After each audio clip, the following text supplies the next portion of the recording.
Hello दोस्तों, आप सभी का मेरे YouTube चैनल में स्वागत है। आज हम पढ़ेंगे अध्याय 6 विद्युत धारा एवं परिपथ इलेक्ट्रिक करंट एंड सर्किट का लेक्चर 2, जिसमें आज का हमारा टॉपिक है विद्युत धारा इलेक्ट्रिक करंट। ओके, तो जैसा कि हम लोगों ने पिछले लेक्चर में जाना कि विद्युत धारा क्या होता है, तो विद्युत आवेश के प्रवाह की दर को विद्युत धारा या फिर इलेक्ट्रिक करंट कहते हैं, अर्थात I equal Q divided by T. Okay, तो I से तात्पर्य क्या होता है? विद्युत धारा। Q से तात्पर्य होता है आवेश एवं T से तात्पर्य क्या होता है? दर या फिर समय। ओके, तो इस प्रकार से हम लोग कह सकते हैं तो विद्युत धारा किसे कहते हैं? तो विद्युत आवेश की प्रवाह की दर को ही विद्युत धारा या इलेक्ट्रिक करंट कहते हैं। इसके साथ ही हम लोगों ने जाना था कि जो विद्युत धारा का जो ईशय मात्रक होता है वह एम्पियर होता है, जिसको कैपिटल ए के द्वारा प्रदर्शित किया जाता है। ओके, तो चलिए आगे बढ़ते हैं। आइए हम एक क्रियाकलाप की सहायता से विद्युत धारा की अवधारणाओं को समझने का प्रयास करें। ओके, तो चलिए हम लोग इसको क्रियाकलाप की सहायता से विद्युत धारा का जो कॉन्सेप्ट अर्थात विद्युत धारा की जो अवधारणा है उसको समझने का प्रयास करते हैं। क्रियाकलाप 1। ओके, तो चलिए इसको हम लोग क्रियाकलाप के द्वारा समझने का प्रयास करते हैं। आवश्यक सामग्री: संयोजित तारे, लोहे की कील, लकड़ी की छड़ या पेंसिल, एक विद्युत बल्ब और एक सेल। ओके, तो सर्वप्रथम क्या करते हैं हम लोग? जो आवश्यक सामग्री है वो लेते हैं। सबसे पहले संयोजित तार अर्थात जो तार को क्या करते हैं, जो एलिमेंट्स अर्थात जो कंपोनेंट्स है इसको क्या है जोड़ने के लिए संयोजित तार लेते हैं। लोहे की कील लेते हैं, लकड़ी की छड़ या फिर पेंसिल लेते हैं, एक विद्युत बल्ब और एक सेल। ओके,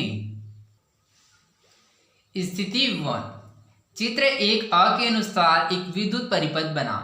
जैसे कि यहाँ पर हम लोग चित्र 1A में देख सकते हैं, तो इस प्रकार से हम लोग क्या करते हैं, एक विद्युत परिपथ बनाते हैं, जिसमें हम लोग क्या करते हैं, लोहे की कील लेते हैं।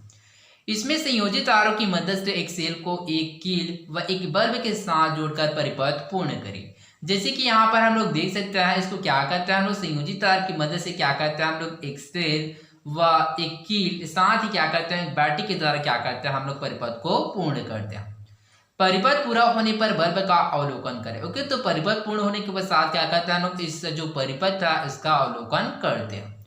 क्या बल्ब जल उठता है? तो हाँ, इस स्थिति में क्या होता है, बल्ब जलता है। तो चलिए इसको समझने का प्रयास करते हैं कि बल्ब क्यों जलता है। ओके, चूंकि हम लोग जानते हैं कि जो लोहे की कील होता है वह क्या करता है, वह विद्युत का चालक करता था। इसमें विद्युत धारा की क्या होता है, वह प्रवाह होता है, जिसकी वजह से यहाँ पर जो बैटरी है ओके, तो यहाँ पर जो उत्पन्न होने वाली जो एनर्जी था, जो इलेक्ट्रिक एनर्जी होता है अर्थात जो विद्युत धारा क्या होता है यहाँ से प्रवाहित होता है, जिसकी वजह से क्या होता है, संयोजित तार की सहायता से क्या होता है, जो विद्युत धारा इस कील में भी प्रवाहित होता है और इस प्रकार से विद्युत धारा पूरे परिपथ में क्या होता है, वह प्रवाहित होता है, जिसकी वजह से जो बल्ब है वह क्या होता है, वह जलता है। ओके, स्थिति 2, अब कील के स्थान पर परिपथ में एक पेंसिल जोड़ी, जैसा कि चित्र 1B में दिखाया गया है। अब क्या करते हैं, इस जो कील के स्थान पर क्या करते हैं हम लोग, एक पेंसिल को जोड़ते हैं, जैसे कि इस चित्र में हम लोग देख सकते हैं, चित्र 1B। क्या परिपथ पूर्ण होने पर बल्ब जल उठता है? यदि नहीं तो क्यों? ओके, तो परिपथ पूर्ण होने पर भी क्या होता है, जो बल्ब है वह नहीं जलता। नहीं जलता है, क्यों नहीं जलता? तो चलिए इसको हम लोग समझने का प्रयास करते हैं कि इस स्थिति में क्या होता है, परिपथ में बल्ब क्यों नहीं जलता है। जैसे कि यहाँ पर हम लोग पेंसिल को ऑब्जर्व कर सकते हैं। ओके, तो जो पेंसिल क्या होता है, मेनली लकड़ी का बना होता है। ओके, तो अर्थात क्या होता है, लकड़ी के द्वारा क्या होता है, वह बना होता है। परंतु ये जो इसको क्या बोलता है, इसको ग्रेफाइट बोला जाता है। यहाँ तो विद्युत का चालन हो सकता है, परंतु ये जो लकड़ी इस पर विद्युत का चालन नहीं हो सकता। ओके, तो यहाँ पर देख सकते हैं यहाँ पर किस स्थिति को क्या संयोजित किया गया। ओके, तो इसको यहाँ पेंसिल के जो ऊपरी भाग है अर्थात जो लकड़ी वाले स्थान इसी को क्या किया गया है, संयोजित किया गया, जिसकी वजह से क्या होता है, इसमें विद्युत धारा का प्रवाह नहीं होता है। इस वजह से जो विद्युत धारा पूरे परिपथ में क्या होता है, विद्युत धारा का प्रवाह नहीं होता, जिस कारण से यह जो बल्ब है वह नहीं जलता। ओके, स्थिति 3, परिपथ में दो संयोजित तारों के बीच चित्र 1C में दिखाए अनुसार जगह छोड़ दें। ओके, तो यहाँ पर हम लोग चित्र 1C में ऑब्जर्व कर सकते हैं। तो हम लोग इस प्रकार से क्या करते हैं, दो संयोजित तारों के मध्य क्या करते हैं, रिक्त स्थान छोड़ देते हैं। जैसे कि यहाँ पर हम लोग देख सकते हैं 1 एवं 2 अर्थात दो संयोजित तारों के मध्य क्या करते हैं हम लोग, स्थान को छोड़ देते हैं। अर्थात परिपथ टूटा हुआ छूंछ, अर्थात परिपथ यहाँ पर जैसे कि देख सकते हैं एक टूटा हुआ, क्यों? क्योंकि ये क्या है, परिपथ पूर्ण नहीं है। क्या ऐसी स्थिति में बल्ब जलेगा? तो इस स्थिति में भी बल्ब नहीं जलेगा। क्यों नहीं जलेगा? तो चलिए समझते हैं। चूंकि हम लोग जानते हैं कि यहाँ पर जो परिपथ है क्या है, पूर्ण परिपथ में, अर्थात जब परिपथ बंद परिपथ नहीं है, जिसकी वजह से इसमें जो विद्युत धारा का जो प्रवाह क्या है केवल यहीं तक ही होगा, या फिर यहाँ इस तरह से प्रवाह हो रहा है तो केवल यहीं तक ही क्या हो जाएगा, वह विद्युत धारा का प्रवाह होगा। ओके, तो इसके आगे विद्युत धारा का प्रवाह होगा क्या? नहीं होगा। अर्थात इस प्रकार से हम लोग कह सकते हैं कि इसमें भी क्या होगा, विद्युत धारा का प्रवाह पूर्ण रूप से नहीं होगा, अर्थात विद्युत धारा का पूरे परिपथ में क्या होगा, प्रवाह नहीं होगा, जिस कारण से जो बल्ब है वह नहीं जलेगा। इसी प्रकार आप सिक्का, कांच की छड़, कागज, रबर आदि का उपयोग कर यह प्रयोग दोहरा सकते हैं। ओके, तो इसी प्रकार से हम लोग इस क्रियाकलाप को क्या अन्य उपकरणों की सहायता से इसको दोहरा सकते हैं, जैसे कि सिक्का हो गया, कांच की छड़ हो गया, कागज, रबर। ओके, तो इस सभी को क्या करते हैं हम लोग, ऑब्जर्वेशन करते हैं। तो जब हम लोग सिक्का उपयोग करते हैं तो इसमें विद्युत धारा का प्रवाह होता है, जिसकी वजह से क्या होता है, बल्ब जलता है। परंतु कांच की छड़, कागज एवं रबर का उपयोग करने पर क्या होता है, इसमें विद्युत धारा का प्रवाह नहीं होता है, जिसकी वजह से वह बल्ब है वह नहीं जलता है। ओके, हमने देखा कि जब परिपथ संयोजित तारों से जोड़कर पूर्ण हो अथवा उसमें चालक तारों के साथ ही कोई अन्य चालक वस्तु भी उपस्थित हो तब भी बल्ब जलने लगता है। ओके, तो जैसे कि हम लोगों ने चित्र 1A में क्या किया, ऑब्जर्वेशन किया, जब हम लोगों ने क्या किया, लोहे की कील लिया। ओके, तो इस स्थिति में क्या होता है, वह बल्ब है वह जलता है। क्यों जलता है? क्योंकि जो लोहे की कील होता है क्या करता है, विद्युत का चालन करता है, जिसकी वजह से विद्युत धारा का प्रवाह पूरे परिपथ में होता है। ओके, तो इस वजह से क्या होता है, वह बल्ब है वह जलने लगता है। अर्थात ऐसी स्थिति में परिपथ में विद्युत आवेशों का प्रवाह बिना किसी रुकावट के होता है, जिस वजह से क्या होता है, उस पूरी परिपथ में विद्युत का आवेश क्या होता है, बिना किसी रुकावट के पूरे परिपथ में होता है। परंतु किसी विद्युत रोधी पदार्थ की उपस्थिति में अथवा टूटे हुए परिपथ की स्थिति में आवेशों का प्रवाह रुक जाता है और बल्ब नहीं जल पाता। जैसे कि हम लोगों ने चित्र ब और स में ऑब्जर्वेशन किया कि जो चित्र ब में क्या किया था, विद्युत रोधी पदार्थ अर्थात विद्युत का अवरोध करने वाले पदार्थ जैसे कि कुचालक, जैसे कि हम लोगों ने क्या लिया था, पेंसिल लिया था। ओके, तो इस स्थिति में क्या होता है, इस पेंसिल में क्या होता है, विद्युत धारा का प्रवाह होता है क्या? नहीं, जिसकी वजह से विद्युत धारा का जो प्रवाह होता है पूरे परिपथ में नहीं होता है, इस वजह से जो बल्ब है वह नहीं जलता है। ठीक इसी प्रकार से हम लोगों ने चित्र 1 में ऑब्जर्व किया कि जो टूटे हुए परिपथ में भी क्या होता है, विद्युत आवेश का प्रवाह क्या होता है, पूर्ण रूप से नहीं होता है, जिसकी वजह से बल्ब नहीं जलता।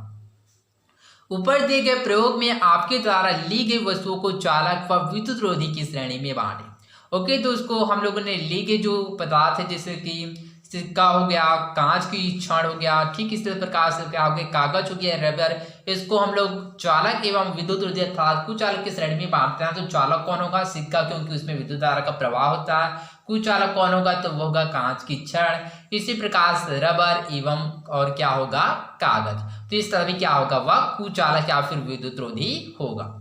ओके, तो आप लोगों के माइंड में क्वेश्चन आ रहा होगा कि चालक या विद्युत रोधी या कुचालक क्या होता है। तो इसमें आप लोग सिंपल वे में याद रखिएगा कि चालक किसे कहते हैं, तो वे पदार्थ जिनमें विद्युत धारा का प्रवाह होता है चालक कहते हैं। जैसे कि लोहा हो गया, सोना हो गया, चांदी, तांबा, सिक्के, ये सभी क्या होता है, वह चालक होता है।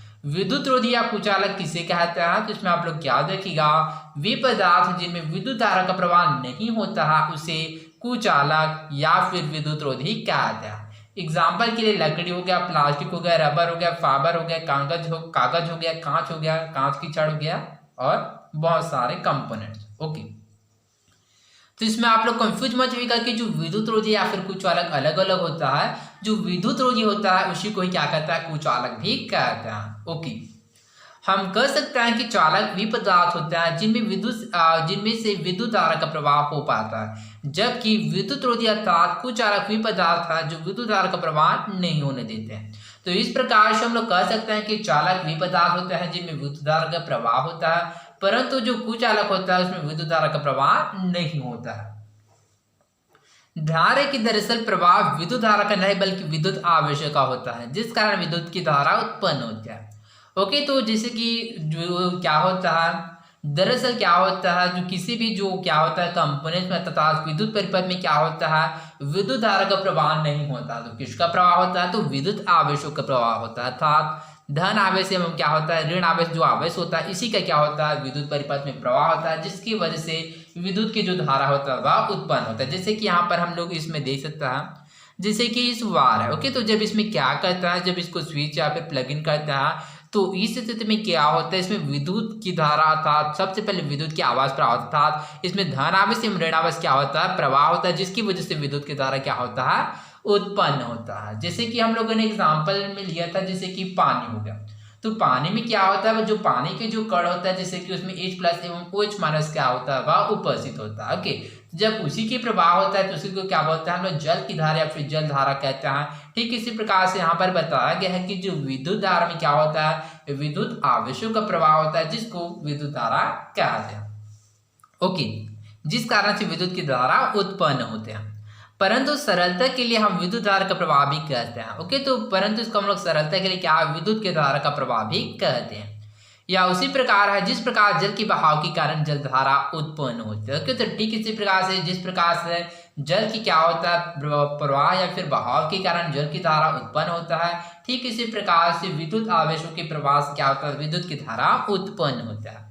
यहाँ पर जल की मात्रा आवेशों की मात्रा के अनुरूप है, ओके। तो इस प्रकार से यहाँ पर जो जल की जो मात्रा है वह आवेशों की मात्रा के अनुसार है।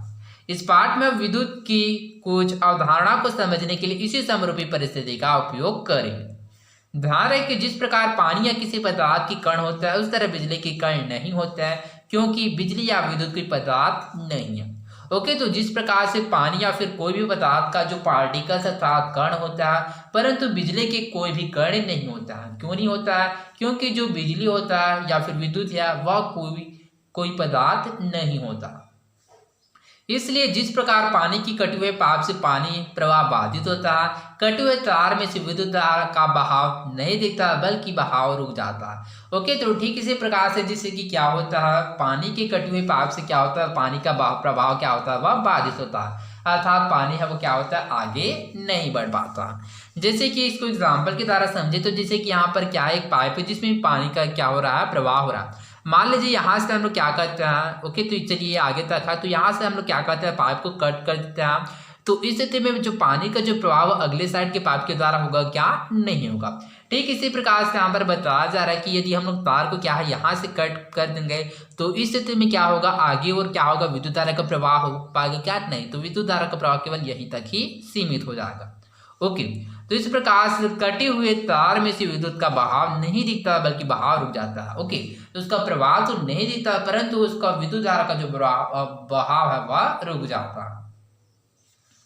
विद्युत धारा वह कुल आवेश से चार्ज है जो चालक के किसी अनुप्रस्थ काट के क्षेत्रफल क्रॉस सेक्शन एरिया में से इकाई समय में गुजरता है, ओके। तो विद्युत धारा क्या होता है, तो विद्युत धारा वह कुल आवेश होता है जो चालक के किसी अनुप्रस्थ काट के क्षेत्रफल में से इकाई समय में गुजरता है। अब ये अनुप्रस्थ काट का क्षेत्रफल किसे कहता है, तो इसमें आप लोग याद रखिएगा कि आकृति की जो सबसे छोटी इकाई होता है उसी को क्या कहता है, चालक के अनुप्रस्थ काट का क्षेत्रफल कहता है, ओके। तो इसको कैसे समझिए, तो चलिए इसको समझते हैं। मान लीजिए ये कोई भी क्या है, एक कंपोनेंट्स है जिसके द्वारा क्या करता है, यह मिलकर बना है, ओके। तो यहाँ पर क्या करता है, ओके। तो यहाँ पर जो इसका आधा वाला जो भाग था, आकृति की जो सबसे छोटी इकाई होता है, इसी को क्या बोलते हैं, अनुप्रस्थ काट का क्षेत्रफल कहता है, ओके। इसी प्रकार से आप लोग कह सकते हैं कि जो क्या होता है, यह जो कंपोनेंट से क्या होता है, बहुत सारा आकृति से मिलकर बना था, बहुत सारे छोटे छोटे क्या कंपोनेंट से मिलकर बना, अर्थात इस प्रकार से हम लोग कह सकते हैं कि वह आकृति जिससे मिलकर बना उसको चालक का अनुप्रस्थ काट का क्षेत्रफल कहता है, ओके। तो मान लीजिए कोई भी आकृति है जिससे छोटे छोटे पार्टिकल्स में मिलकर यह बना, इसी को क्या बोला जाता है,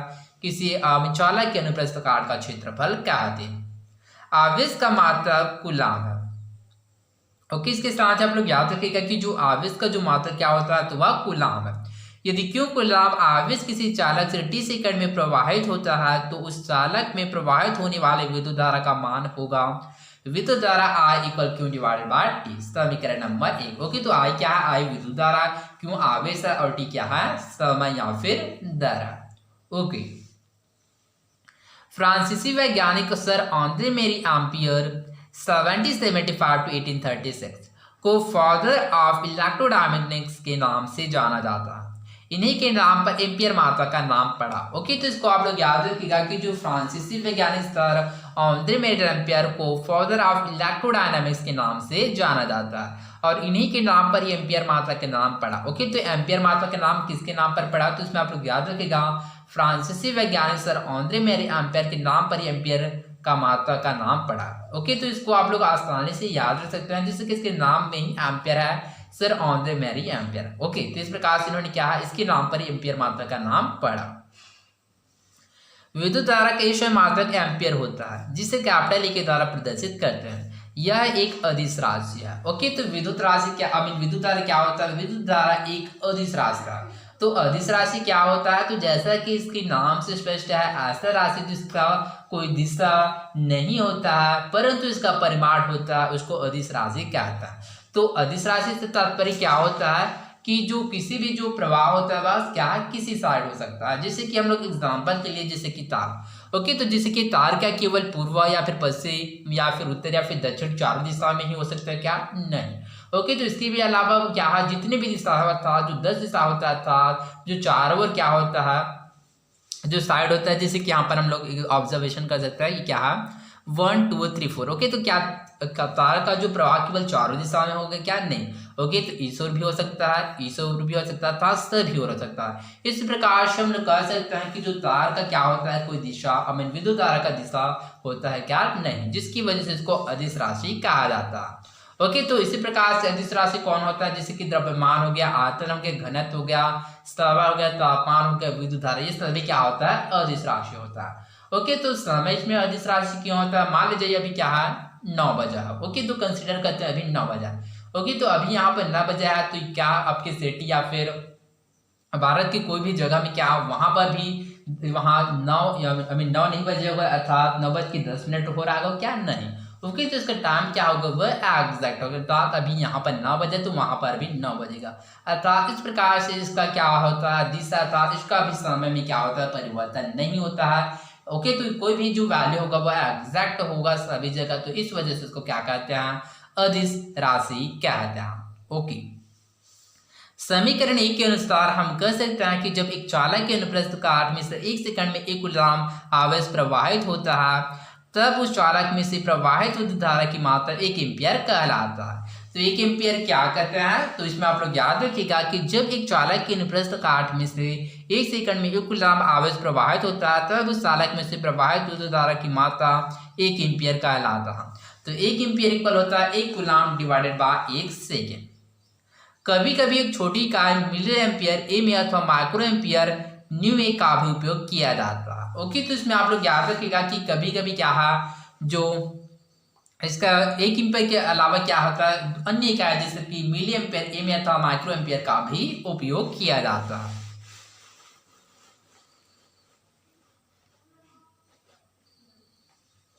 ओके, तो यहाँ पर हम लोग देख सकते हैं 1 मिली एम्पियर इक्वल होता है 1 divided by 1000 ampere equal 10⁻³ ampere. ठीक, इसी प्रकार से यहाँ पर प्रदर्शित 1 micro ampere equal 1 divided by 3 lakh ampere equal 10⁻⁻6 ampere. Okay, तो यहाँ पर 10⁻³ यहाँ पर 10⁻⁻6 क्यों लिखा गया, तो इसमें आप लोग याद रखिएगा क्योंकि यहाँ पर हम लोग देख सकते हैं यहाँ पर 1000 बटे में। ठीक, इसी प्रकार से यहाँ पर 3 लाख क्या है, यहाँ पर भी क्या है बटे में। तो हम लोग ऊपर जाएंगे तो क्या हो जाएगा, तो यह क्या हो जाएगा, नेगेटिव साइन आ जाएगा, जिसकी वजह से यहाँ पर 10⁻³ एवं 10⁻6 प्रदर्शित है। ओके, तो ये 3 एवं 6 किसको दर्शाता है, तो यह क्या करता है, यह जो शून्यों की संख्या उसको प्रदर्शित करता है, और माइनस किसको दर्शाता है, तो हम लोग इसकी पोजीशन को चेंज किया था, ऊपर गए, वह इसको प्रदर्शित करता है। ओके, किसी विद्युत परिपथ में विद्युत धारा का मापन अमीटर की मदद से किया जाता है। ओके, तो इसको आप लोग याद रखिएगा कि किसी विद्युत परिपथ में विद्युत धारा का मापन किसके द्वारा किया जाता है, तो वह अमीटर की सहायता से किया जाता है। यह एक ऐसा उपकरण है जो विद्युत की मात्रा को दर्शाता है। ओके, तो अमीटर क्या करता है, विद्युत की मात्रा को प्रदर्शित करता है। जैसे कि यहाँ पर हम लोग देख सकते हैं चित्र 2, अमीटर का विद्युत परिपथ में श्रेणी क्रम में संयोजन। ओके, तो यहाँ पर प्रदर्शित है बैटरी, अमीटर एवं प्रतिरोधक, अर्थात रेजिस्टेंस बैटरी अर्थात प्रतिरोधक। ओके, अमीटर के धनात्मक सिरों को सेल के धनात्मक सिरे से व ऋणात्मक सिरों को सेल के ऋणात्मक सिरे से जोड़ा जाता है। तो यहाँ पर हम लोग ऑब्जर्व कर सकते हैं कि जो अमीटर के जो धनात्मक सिरा है इसको बैटरी के धनात्मक सिरे से जोड़ा गया। ठीक इसी प्रकार से ऋणात्मक सिरे को बैटरी के ऋणात्मक सिरे से जोड़ा गया। इस स्थिति में विद्युत धारा का प्रवाह अमीटर से धनात्मक सिरे से ऋणात्मक सिरे की ओर होता है। तो इस प्रकार से क्या होता है, इसमें विद्युत धारा का जो प्रवाह होता है वह धनात्मक सिरे से क्या होता है, ऋणात्मक सिरों में होता है। अमीटर की प्रतिरोधकता बहुत कम होती है, इसलिए अमीटर को परिपथ में हमेशा श्रेणी क्रम में संयोजित किया जाता है ताकि उसमें से अधिकतम धारा प्रवाहित हो। ओके, तो इसमें आप लोग याद रखिएगा कि जो अमीटर की जो प्रतिरोधकता है वह बहुत कम होता है, इसलिए अमीटर को परिपथ में हमेशा श्रेणी क्रम में संयोजित किया जाता है ताकि उसमें से अधिकतम धारा वह प्रवाहित हो सके। ओके, तो आई होप आप लोगों को समझ आएगा। तो चलिए आगे बढ़ते हैं। ओके, तो यहाँ पर कुछ क्वेश्चन दिया गया, तो चलिए इस क्वेश्चन के आंसर को समझने का प्रयास करते हैं। ओके, प्रश्न पहला, किसी विद्युत परिपथ में 0.4 एम्पीयर की विद्युत धारा 10 मिनट तक प्रवाहित होती है। विद्युत परिपथ से प्रवाहित विद्युत आवेश का परिमाण ज्ञात कीजिए। ओके, तो यहाँ पर क्वेश्चन पूछा गया कि विद्युत परिपथ में प्रवाहित विद्युत आवेश का परिमाण क्या होगा। ओके, तो सर्वप्रथम हम लोग देखेंगे कि हमको इस क्वेश्चन में क्या क्या दिया गया। तो यहाँ पर हम लोग देख सकते हैं 0.4 एम्पीयर, अर्थात एम्पीयर किसका मात्रक होता है, विद्युत धारा का। तो यहाँ पर धारा का मान दिया गया, अर्थात आई का मान दिया गया कितना, 0.4 एम्पीयर। ठीक इसी प्रकार से यहाँ पर 10 मिनट तक प्रवाहित, अर्थात यहाँ पर टी समय का मान दिया गया कितना, 10 मिनट। ओके, तो हमको किसका वैल्यू ज्ञात करना है, विद्युत परिपथ से प्रवाहित विद्युत आवेश का परिमाण ज्ञात कीजिए। विद्युत आवेश अर्थात क्यू का हमको मान ज्ञात करना है। चूंकि हम लोग जानते हैं, ओके, तो चलिए मैं यहाँ पर नीचे में डिनोट कर रहा हूँ। चूंकि हम लोग जानते हैं कि आवेश इक्वल क्या होता है, अर्थात विद्युत धारा इक्वल क्या होता है, I equal Q divided by t. चूंकि हमको क्यू अर्थात आवेश का मान ज्ञात करना है, ओके, तो यहाँ पर टी क्या है, बटे में है, तो इसको पक्षांतर करेंगे तो क्या चले जाएगा, वह गुणा में चले जाएगा। तो इस प्रकार से लिख सकते हैं आई गुणा टी इक्वल क्यू। ओके, तो इसको पोजीशन को हम लोग इस प्रकार से चेंज करेंगे तो होगा क्यू इक्वल आई गुणा टी। ओके, तो हम लोगों ने कुछ नहीं किया, जस्ट इसकी पोजीशन को यहाँ इस ओर है तो इसको हम लोग इस ओर किया। ओके, अब चलिए इसको वैल्यू को पुट करते हैं। तो आई का मान, आई मीन क्यू का इक्वल क्या होगा, आई का मान कितना दिया गया, आई का मान दिया गया 0.4 मल्टीप्लाइड टी का मान दिया गया 10। ओके, तो जब इसको हम लोग मल्टीप्लाई करते हैं, जैसे कि 0.4 गुणा 10 था, 0 का 0 हो गया, तो इसके पश्चात 1 0, 4 एकम 4 और 0 का 0। तो इस प्रकार से हमको वैल्यू कितना प्राप्त होता है, 040 प्राप्त होता है। चूंकि यहाँ पर हम लोग देख सकते हैं, यहाँ पर एक संख्या के पश्चात क्या है, दशमलव, तो एक संख्या के पश्चात दशमलव लगाता है। तो इस प्रकार से हम लोगों को इसका जो आंसर मिलता है वह 4 कूलाम इसका आंसर प्राप्त होता है। ओके, अभी कूलाम क्यों लिखा, तो इसमें आप लोग याद रखिएगा कि जो कूलाम होता है वह आवेश का मात्रक होता है। ओके, तो इस वजह से यहाँ पर क्या, इस पे मात्रक को लिखना बहुत ही आवश्यक होता है। यदि हम लोगों ने इसका आंसर केवल 4 ही लिखा तो इस स्थिति में क्या हो जाएगा, यह जो आंसर वह पूर्ण नहीं है। क्यों पूर्ण नहीं है, क्योंकि हम लोगों ने 4 लिखा है, तो 4 कुछ भी हो सकता है। 4 क्या होता है, टाइम हो सकता है, 4 एक नंबर अर्थात 4 संख्या हो सकता है, 4 एम्पियर हो सकता है, या 4 क्या होता है, वह दर हो सकता है, अर्थात कुछ भी हो सकता है। तो इस प्रकार से इसको प्रदर्शित करने के लिए क्या करते हैं हम लोग, इसका मात्रक को लिखते हैं 4 कूलाम, अर्थात यह क्या है, आवेश है 4 कूलाम। ओके, तो इस प्रकार से आई होप आप लोगों ने समझा होगा कि विद्युत परिपथ में प्रवाहित विद्युत का आवेश कितना होगा, तो होगा 4 कूलाम। ओके, सेकेंड, विद्युत धारा की मात्रा की परिभाषा लिखिए। ओके, तो जैसे कि हम लोग जानते हैं कि विद्युत धारा की मात्रा क्या होता है, तो विद्युत धारा का जो मात्रक होता है वह एम्पियर होता है। तो एम्पियर की परिभाषा पूछा गया, तो चलिए एम्पियर की परिभाषा लिखते हैं। जब एक चालक के अनुप्रस्थ काट में से 1 सेकंड में 1 कूलाम आवेश प्रवाहित होता है, तब उस चालक में से प्रवाहित विद्युत धारा की मात्रा 1 एम्पियर कहलाता है। ओके, थर्ड, क्या होगा विद्युत परिपथ में यदि अमीटर को समांतर क्रम में जोड़ा जाएगा। ओके, तो यहाँ पर क्वेश्चन है, क्या होगा विद्युत परिपथ में यदि अमीटर को समांतर क्रम में जोड़ा जाएगा। तो विद्युत परिपथ में यदि अमीटर को समांतर क्रम में जोड़ा जाएगा तो उसमें से कम धारा प्रवाहित होगा। ओके, तो आई होप आप लोगों को समझ आएगा। तो आज के लिए बस इतना ही, मिलते हैं अगले वीडियो में, धन्यवाद।